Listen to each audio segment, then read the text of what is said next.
What's going on? It's your boy JT. We got Meech over here right now. Sir. About to start the Sports Camp Podcast. It's the end of the week. We're stepping to the second round of the playoffs. I mean, Lakers down bad. Knicks down bad. Dallas Mavs down bad. What's going on, Meech? What's going on with these teams, my boy? I mean, some of these, it's funny because I've predicted a lot of this stuff. Now, there's some stuff that happened today. I did predict one, and then there's something I didn't think would even be possible. But, I mean, the playoffs have been kind of like straightforward so far. But I'm telling you, like I said earlier in the season, man, I thought the NBA was flawed. I didn't like it because it just feels too predictable. This has been the most unpredictable year of the NBA I've ever seen. Now, the Nets are still in it. You know, and if the Nets somehow get knocked out by Milwaukee, which I'm not saying is going to happen, somehow, yeah, you know what I'm saying? If a laser beam was pointed at, or I'm just playing, but it's like it's been unpredictable, and I'm a big fan of the playoffs this year. Everybody's like, yo, we won't get Curry or we won't get LeBron. I'm like, dude, honestly, that's a good thing, because as fun as it is to watch a dynasty, it gets so tiring and so frustrating. So just continue to watch the same person and the same team, the same players just play in the championship every year. So, I mean, I like it. I'm liking what I'm seeing so far. I'm excited. And Clippers in 7. I mean, to start off, you said Clippers in 6. So, I mean, to be honest, I said the Clippers was going to win because Luka wouldn't be able to carry that team. Hey, let's just be honest, bro. Let's just be honest. Okay. If you watch the game, all right, that joint was atrocious. Them boys had 24 free throws. 24. Luka dropped, and they made 46. all 24. They 24 free throws. Luka dropped 46. 24 free throws. The referees have been smoking that Luka Doncic pack all year. You heard? That boy got so many technicals. Mm-hmm. They've been on those Mavs, and I'm not gonna be like that. I'm not gonna go hard on the refs. But look, this is a shocker to me. It's a shocker loss. All right, I was incorrect, but I lost because of the refs, not because the Clippers are a better team, because they're clearly not. All right, they just got help. They're not a better team. If you look at the stats. They have a better team. They've knocked them boys out of the playoffs 2 years in a row. Stop, man. Just stop. Yeah, this year was different, though. This year was different, though. I know you don't like the Clippers. But come on, bro. They've knocked them out twice. It's not impressive to me. They were down 3-2, and they came back. And to be honest, the Dallas Mavericks have only won 3 games because of who? I mean, yeah, Luka Doncic. But I mean, Doncic, look, man, from Real Madrid. I'm telling you, I told you this was gonna happen. I said he doesn't have that ability to carry this team like someone like LeBron would be able to do when he did it in what was it 2018? First year without Kyrie, he had no help. We saw the memes. I told you Luka wouldn't be able to do it. And you said the Clippers have never been good. I said they're good enough to get past the first round. I said the Clippers was going to win this series. Yeah, but the Mavs, I said the Mavs were good enough to get past the first round, and 24 free throws proved me wrong. So I'm not mad about it. Well, you know what I mean? That 27% free throw percent, 3-point percentage proved me right. I mean, I'm not bad about it, but Clippers. I mean, yeah. Who do they face now? We'll talk about it later.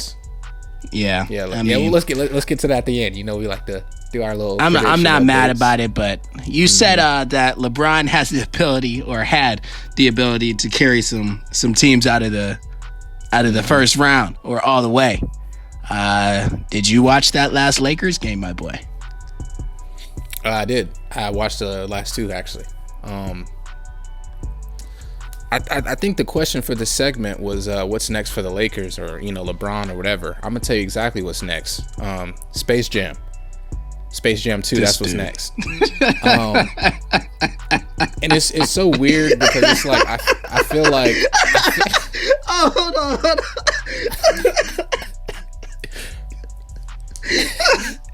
Wasn't that funny? Nah, bro, that joint was. Come on, dog.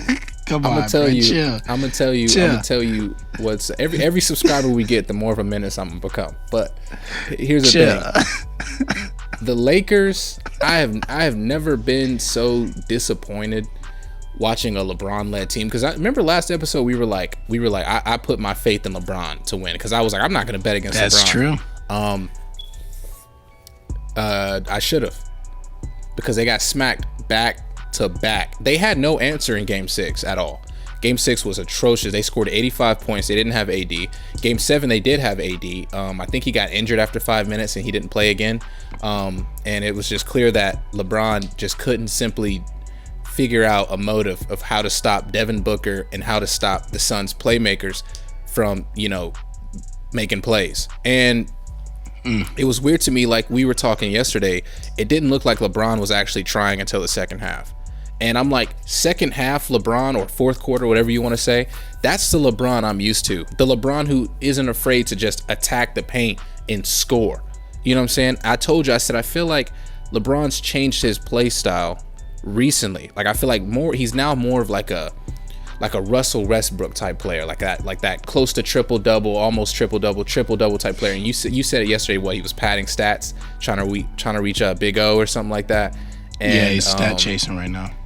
I don't disagree with that, but at the same time, maybe it's Frank Vogel.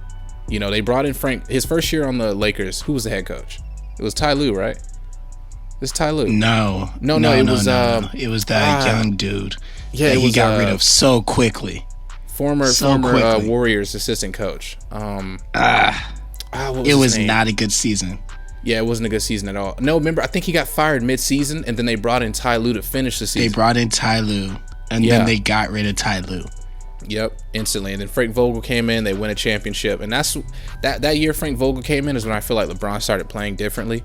And I don't know what type of offense he's running, but LeBron's not playing like he's not a takeover player anymore, in my opinion. He can do it in the fourth quarter when this it's a close game, but I just feel like he doesn't have that urgency anymore. Like in the beginning of the game, the first quarter to second quarter, I just see him passing the ball a lot, and that's okay, that's fine. I'm not. The last thing I'm gonna do is blame LeBron, because I'm gonna tell you exactly what happened with this Lakers team. Kyle Kuzma sucks. Dennis Schroeder sucks. Marc Gasol sucks. 2 points. What was it? 2 points or 0 points at halftime for Marc Gasol? Huh? Marc Gasol is how tall? 6'11", 255. Dude's a beast. Remember when they got him and I was like, man, this is a crazy deal. You know what I'm saying? Toronto losing him was a big deal. This man averaged 5 points this season. Yeah. Okay, he's a 6'11" player. He started over. He started in this basketball game over. Anthony Davis started as well. I'm trolling, but you know how many points Marc Gasol had? If you're looking at it right now, go ahead and tell me how many points Marc Gasol had. I'm not looking at it. 0 points for Marc Gasol. Are you serious right now? Chill today. Are you serious right now? You gotta chill today. Come on, man. Anthony Davis was clearly not healthy. He only played 5 minutes, like I said. And it's not even after he left. They were pretty much screwed from the beginning. It was like 14-5 in the first quarter. And they pretty much just didn't even, they just never let up. The Suns never let up. They outscored the Lakers 36-14 in the first quarter, and it was over from there. And I don't know, man. I mean, you said the Lakers didn't know what to do. The Lakers, I don't know. I look at that game, and I personally don't even say that. I say the Lakers didn't want to win. 100%. LeBron didn't start playing till the fourth quarter. He had that little ankle injury, right? And then on top of that, we didn't start double teaming until the fourth quarter. Devin Booker does not have handles like a point guard. He is not a strong dribbler. They did not start double teaming Devin Booker until he got to 40 points. Why did it take until my man got to 40 points to start double teaming? We should have started the game double teaming. Well, I think the problem with double teaming Devin Booker is you got playmakers like Chris Paul, You got playmakers like Ayton. Miles Britt, Jay Crowder gets left open often, and he's dangerous. 6 3-pointers, 18 points, a little salsa dance in the paint. You know what I'm saying? It's everyone who starts on the Suns. They can let hurt that you. man. They didn't realize that man was not a good dribbler until the fourth quarter. Even Magic called him out on it. He said, "Why did the Lakers really lose that game?" He said, "Because they didn't start playing till the fourth quarter, and they did not start double teaming to the fourth quarter." That game was lost because of the Lakers, not because what's their name sucks. They had bad games. They have bad games. What you're realizing is all these people that are having this bad game, they were brought to LA to not be stars. They were brought there to be a person on the team with LeBron and AD. And they had a bad game. Dennis Schroeder does not suck. But Dennis Schroeder is not a 4-star athlete. He's not a 4-star basketball player. But he gets the job done when he needs to. But that game, the Lakers, the Lakers all around.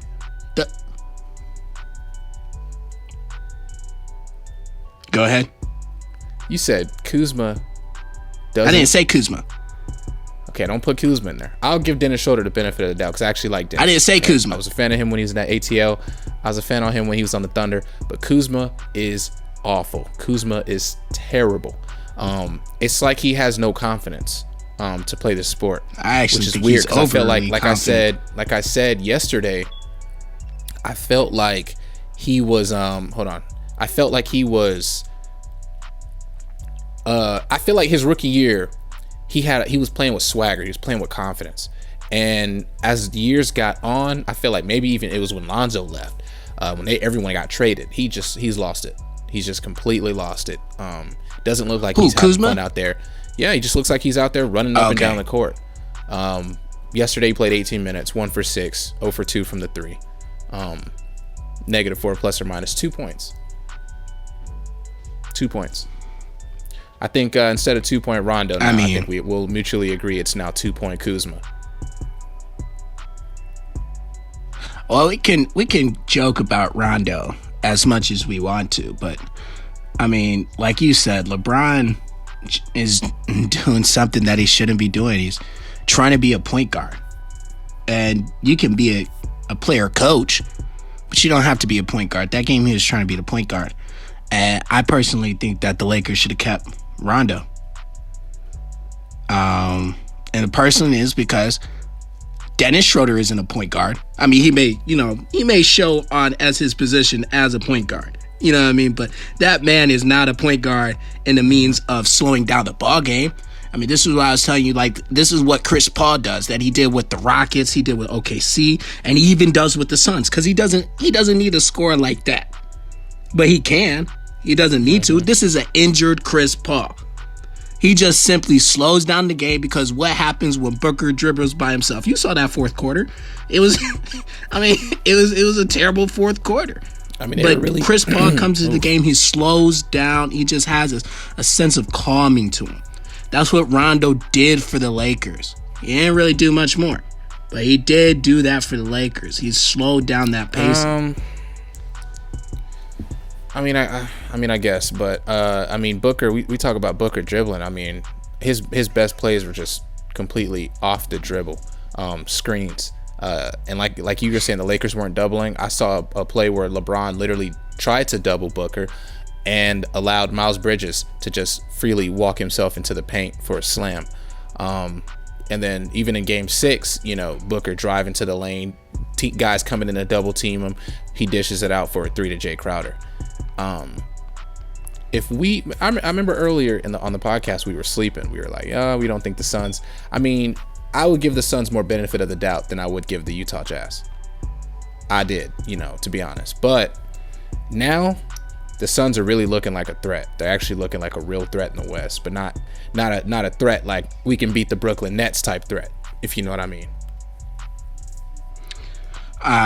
No, they got a chip on their shoulder. I mean, I don't know who they're gonna beat. They got a chip on their shoulder. We'll see after this. We'll see after this who they're about to play. They're playing Denver. We just talked about the Clippers.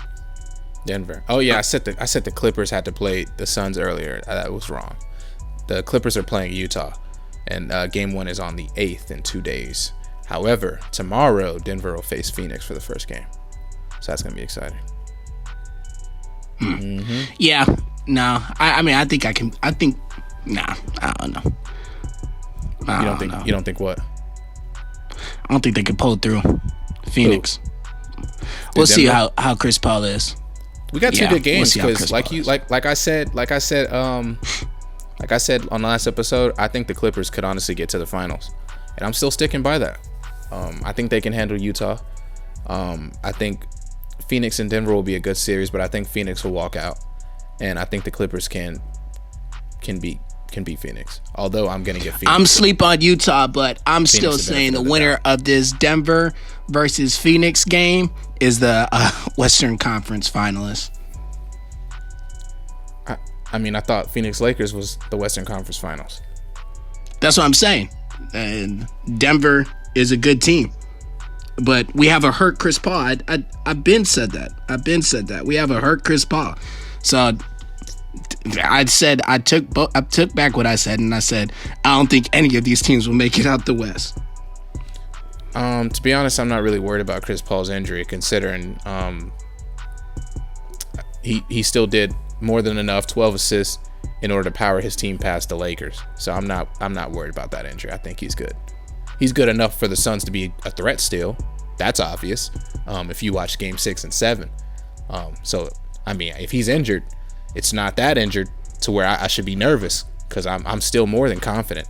However, I'm no longer confident. I mean, an injury is an injury.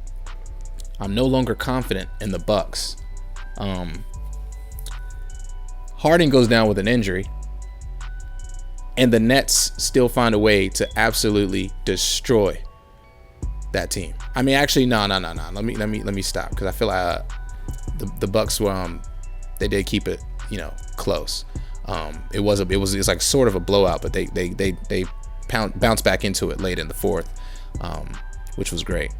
But if you can't beat these Nets without Harden, just wait until he comes back, and maybe he may miss a game or two. But I think KD and Kyrie are still more than enough to send the Bucks back to Milwaukee, if I'm just being completely honest.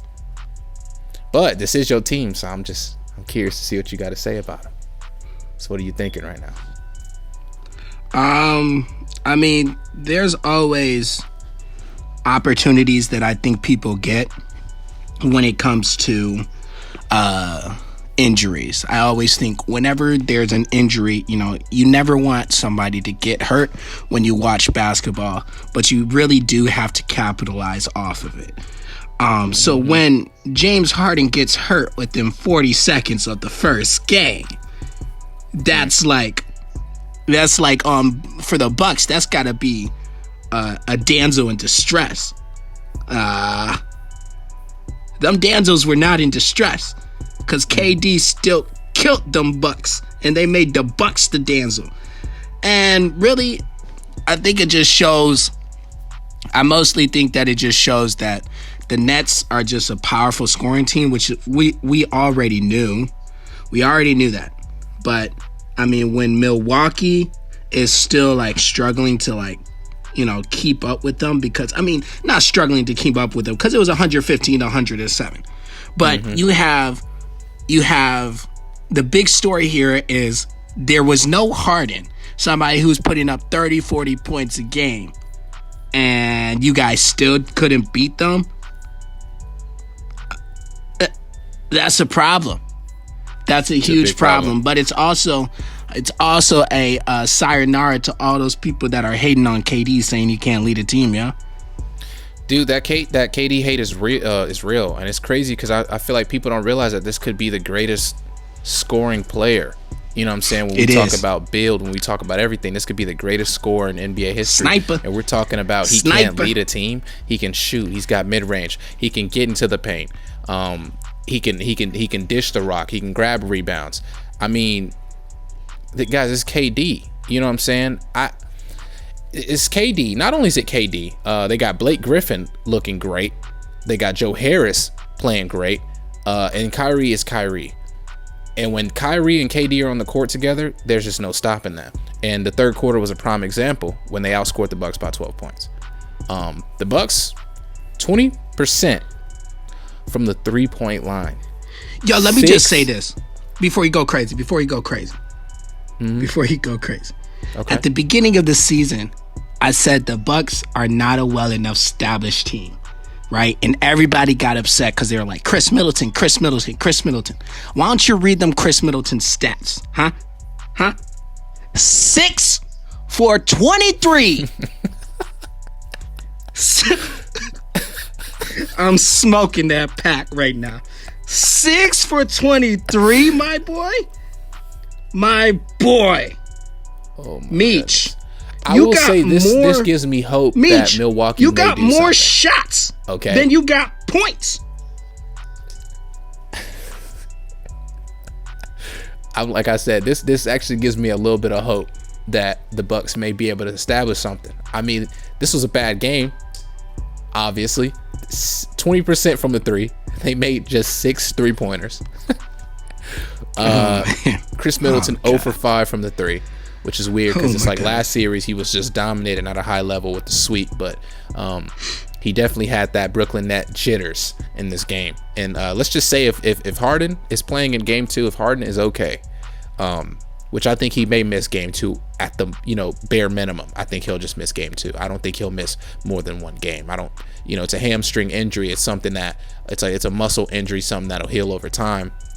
I'm not sure how severe it is. I haven't read up on it, but at most I think he'll probably miss only one game, and that's just this so man had 13 points in 36 minutes. It's no help when PJ Tucker is on the court to play defense and he can't guard KD. I told you no one can guard KD. I don't care how good they are or whatever. I don't care if they're center and they're 6'8". You can't guard KD. You won't lock down KD. Giannis I'm confused why PJ Tucker is on KD. I don't know. I don't know why Giannis isn't. But that's what I'm saying. I think they want Giannis maybe more at center to. But they got Brook Lopez. I mean, You're right. They're trying to put PJ Tucker on him because I think they're thinking back to that Houston days when he was guarding KD, and that boy was like he was slowing him down just a little bit, but KD had gotten hurt that time. But I mean, that was because we didn't really have anybody else to guard him. Well, if they're trying to go back to them Houston days, in Houston we have a problem. PJ Tucker simply isn't going to be the answer. This dude is cheesy. He simply isn't going to be. Come on, man. I know you like that. You walked me right into that metaphor. Thank you. Let me tell you the big problem with the Bucks right now. Even though the starters didn't play that great, I think they'll obviously clean it up as the series gets along. They got to hurry up because you don't want to go down 2-0 to the Brooklyn Nets. That pretty much puts you out of the water. That's puts you like more than 8 feet deep. You're not 8 feet tall. I think the bench has to do a lot better. I mean, look at the bench stats if you're looking at it. Pathetic. Bro, I'm looking at the starters. Points. Forget the benches, man. 17 points total by the bench. And you know what they shot from the 3 at the bench? 1 for 8. So the Bucks bring in a shooter in Drew Holiday. He plays a decent game, shoots 2 for 7 from the 3. I mean, everyone did bad from the 3. I mean, besides Giannis did well considering, Giannis's stature, his play type. He shot 2 for 5. It's not bad. It's not good, but it's not bad for Giannis. But everyone else should be ashamed. Absolutely. I need Brook Lopez shooting more. I mean, he did 8 for 11. He only shot 1 3, which is weird because I feel Chris Middleton was 0 for 5. And maybe that's their biggest problem is that Chris Middleton didn't play good. But Chris Middleton on average is usually going to get you about 20 to 25 points. That's something I know for sure Chris Middleton can do. So that's 7 to during the season. That's about 7 to 12 points. Don't say during the season. Don't say during the season. Bro, playoff Chris Middleton is not a shocker. This is not a shocker. Me? He just dominated last series. He dominated last season. Against who? Come on. Against who? Come on. Against stop. who? Against the Heat. Who? Against the Heat. my. So you gonna sit here and tell me Chris Middleton is not a good playoff player? 4-0, bro. Come on, man. Is not a good playoff player. Okay. He's like Pandemic P, bro. It's easy to show up against teams that aren't that good. That is the biggest clownish statement I've ever heard in my life. You gotta look up the Chris Middleton highlights, bro. Check the stats.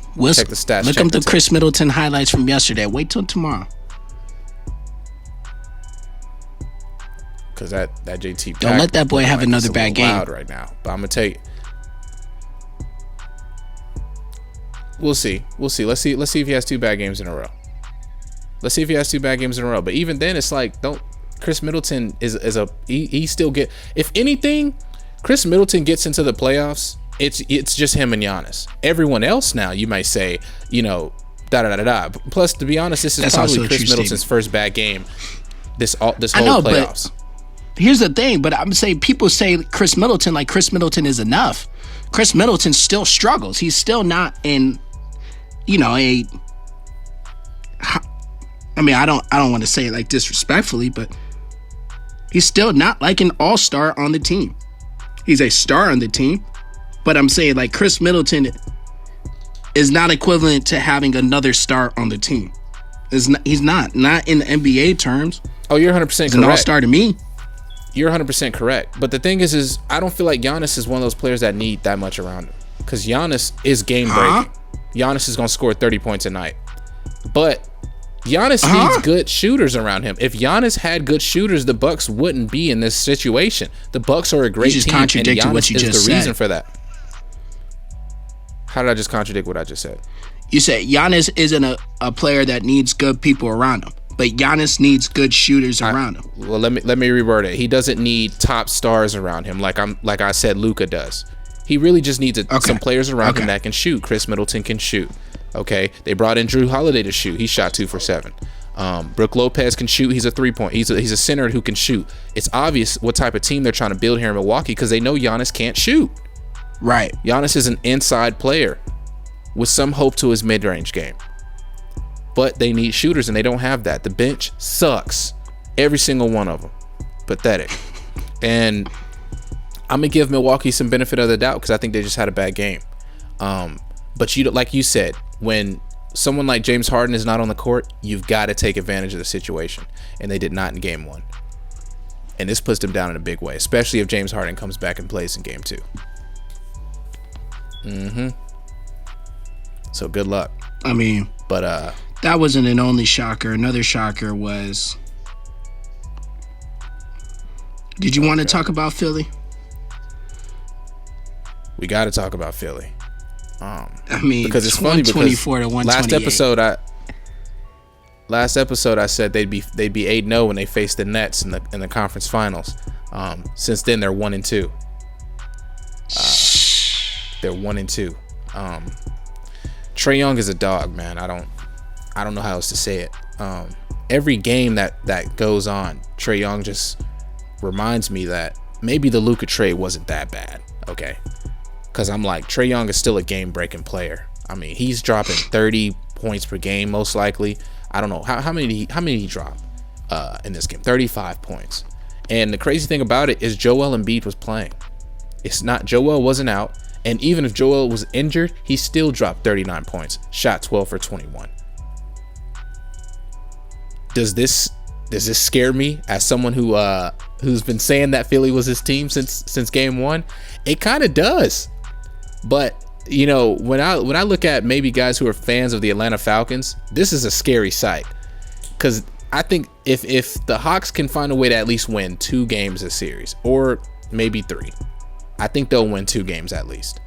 But I think that just shows the type of future the Atlanta Hawks are set to have. And what's even better is we've been getting a lot of talk about the future of the game recently, and you actually wanted to talk about that too, so don't forget. But you got these young players who are literally putting teams on their backs and getting it done. And I'm not trying to discredit John Collins. He had a great game. I'm not trying to discredit Capella. He had a good game. I'm not going to discredit Bogdanovich, who had a clutch 3-pointer late after they almost pulled the Atlanta Falcons and choked the game away.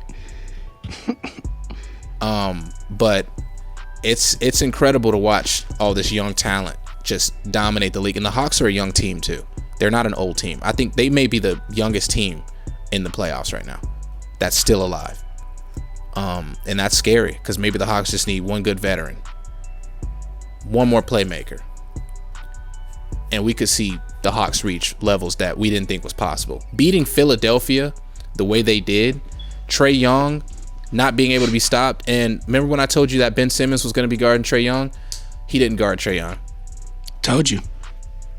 He wasn't guarding Trae Young. He wasn't guarding Trae Young. So Trae Young dropped 35 on him. Doc Rivers gonna learn. I don't know what it is, but he gonna learn. He gonna learn eventually. Hey, this is another case where 4 points, I ain't scared about it. Cause Philly beat Philly. The Hawks didn't beat Philly. I'll tell you why. Danny Green, all you gotta do is make 2 more shots. 2 for 7. To be honest, I'm not gonna give it a Philly beat Philly because I think Ben Simmons played a great game. He shot 7 for 7. You didn't miss a shot. Yeah, tonight. Ben Simmons played a great game, and Embiid played a great game. Their entire starting core all had a positive plus or minus. It was really the bench. So I'm not gonna sit here and say Philly beat Philly because that's BS. That's complete BS. When Trae Young was on the court, you know what his plus or minus was? Even if it's their bench, that's Philly's 11. Team. But it's stupid to say Philly beat Philly. No, the Atlanta Hawks came in and shocked. I agree with Philly beat Philly. Them. 4 points, Philly. You can still come back. We gotta get some tied up. I think, like you said, putting Ben Simmons on Trae Young will slow it down. That's all you need to do. You need to slow down that god. Philly was in trouble from the first quarter. They got outscored pretty hard, and then in the second half they did find a way to kind of slow the Hawks down. Maybe the Hawks were just too confident because they had 70 points. 74 points at the half. They were up by almost 30 points. So maybe that's why the game ended up being so close, because the Hawks took their foot off the gas.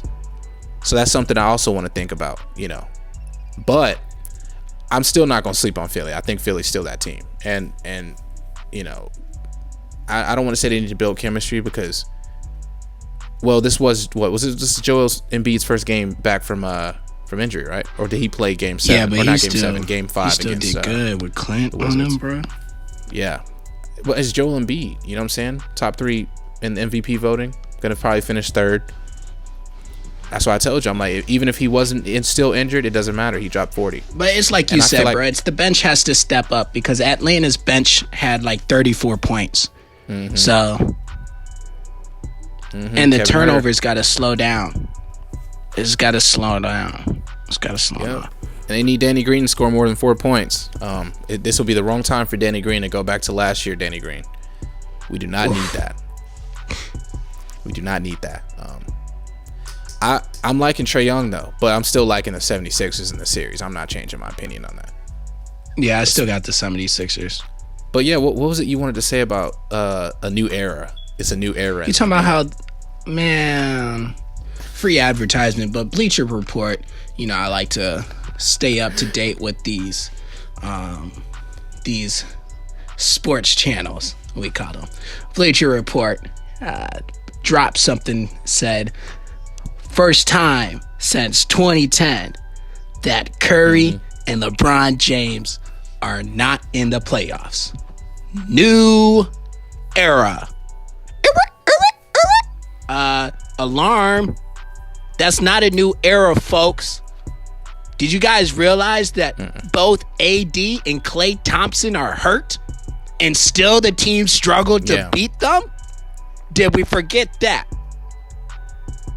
I think we did. Because guess what? The Suns definitely didn't struggle to beat them without next AD. year.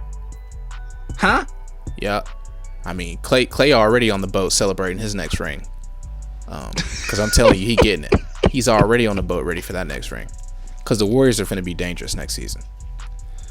the Warriors are going to be dangerous. And they're going to get a Lakers, top 10. They probably get a top 10 pick. They have a top 10 pick. They have a lottery pick. It's like a 6th overall pick right now without the lottery. Oh my God. So that could move up. That could be a higher pick. It could also be lower, but they're going to add another young superstar to that team. And this year has a stacked draft class. There's a lot of people for them to pick. And that's scary, bro. I'm telling you, like, when the Warriors get back fully healthy, I think I'm leaning more towards the Warriors over the Nets right now. But let's see how Klay plays, because it's still the Nets. Hold on. Okay, I it's never do that. Nets. Hey, it's all about keeping the Brooklyn Nets healthy, man. You know, they're never on the court altogether. It has not been on the court altogether for more than 5 games. Well, I'm gonna tell you one thing. As long as KD don't get injured, I'm putting all my money on the Nets.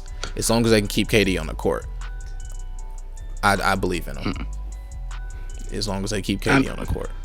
At the end of the day, all right, what's next for the Mavs, Meech? What's next? Is Luka, is he gonna stay? Is he out of there?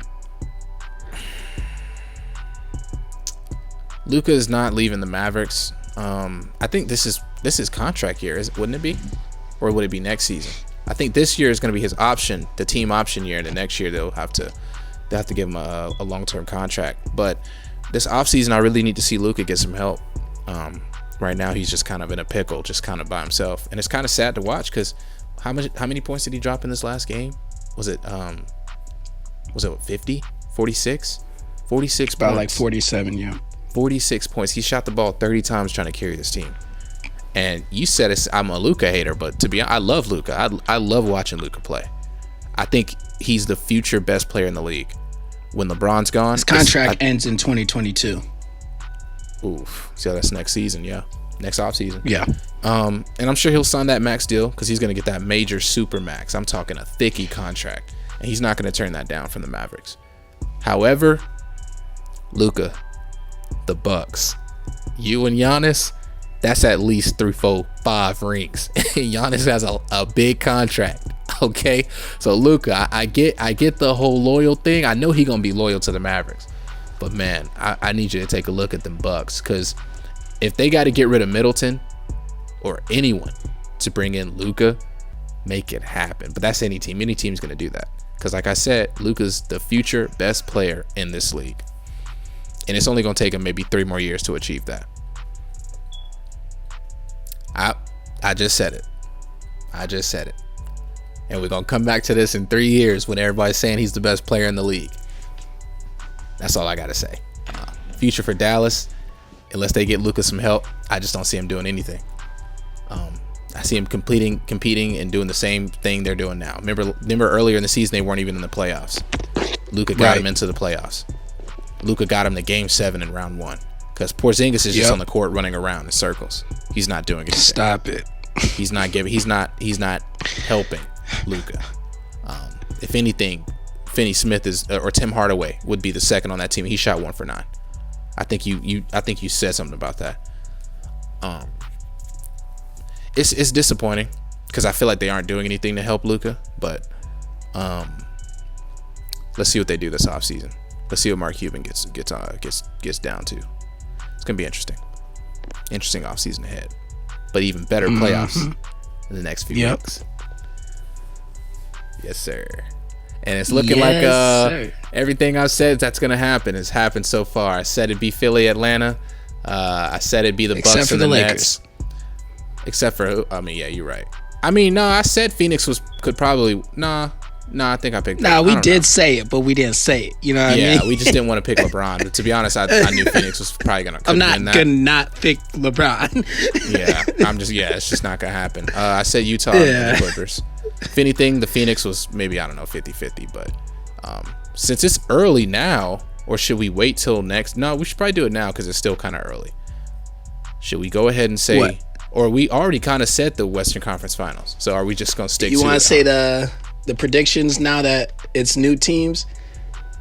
I mean, all my teams are exactly who I said it was going to be. I said it would be Utah Lakers. Utah Clippers. Yeah. So, if anything, I would just have to repick that, and I'm I'm picking Phoenix. I'm still going with the Clippers, Phoenix in the conference finals, and I'm still going with Brooklyn and the 76ers. I'm going Utah versus Denver. And then I got Brooklyn versus Philly. Brooklyn in how many games?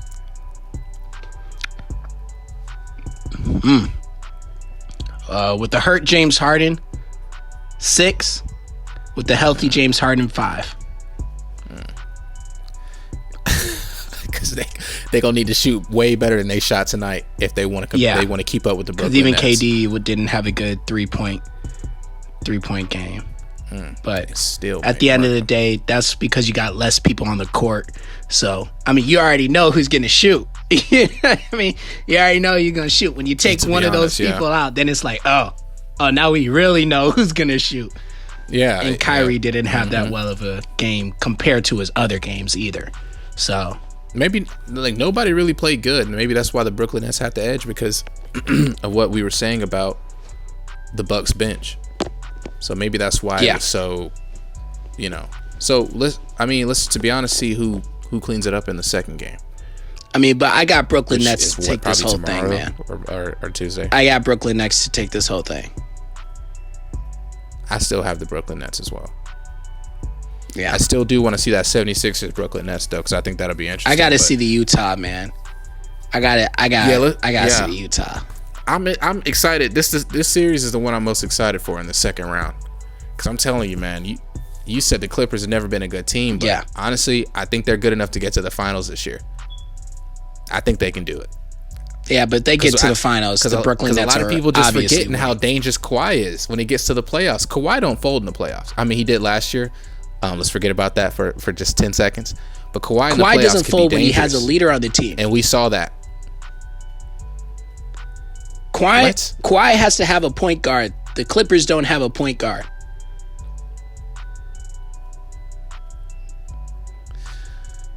And I think that's good for today. What? You'll see. Did you just say the Clippers don't have a point guard? But don't they have Rondo? Yeah, the same guy you were just talking about? They have Rondo, that same guy you were just praising. Yeah, but they're not using him like that. That's my point. They're not using him like that. They still got faith in my boy Pat Bev. Oh my god. So.